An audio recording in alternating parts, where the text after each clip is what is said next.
खूब शीघ्र देश में गड़ब वंदे भारत मेट्रो ट्रेन। रेलबाई चलित वर्ष जुलाई रे वंदे भारत मेट्रो को ट्राक रे आनिबा को प्रस्तुति चढ़ाई। तेबे रेल मंत्रालय सूत्रु प्रकाश जे एही ट्रेन को मुंबई लोकल स्थान रे चलाई परिबे। एथिरे 4, 8, 12 एवं 16 टी कोच रही परिबो। जदियो एही ट्रेन को मुंबई रे 12 टी कोच सहित आरंभ करा जिवो। सेपटे संपूर्ण एसी ट्रेन रो सर्वाधिक गति रहिबो 130 किलोमीटर। एहारे भितरे मंगलवार दिन भारत निर्मित वंदे मेट्रोर प्रथम झलक देखा मिली।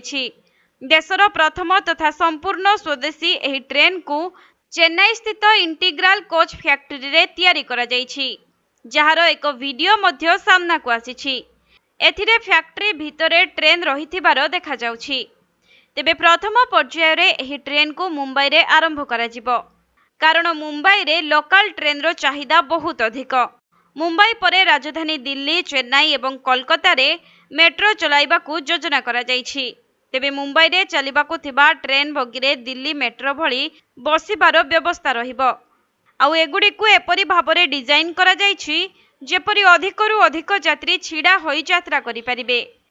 तेबे मेट्रो ट्रेन परी एही ट्रेन रे टिकेट नहीं यात्रा करा जाई परिबो। टिकेट रिजर्व कराइबार आवश्यकता रहिबो नाही, कारण ट्रेन गुडी को स्वल्प दूरता पई चला जिवो। वर्तमान भड़ा संपर्क रे कोनोसी निष्पत्ति मध्य निया जाई नाही, किंतु रेल अधिकारी सूचना दैछन्ति जे ट्रेन रो भड़ा कम रहिबो।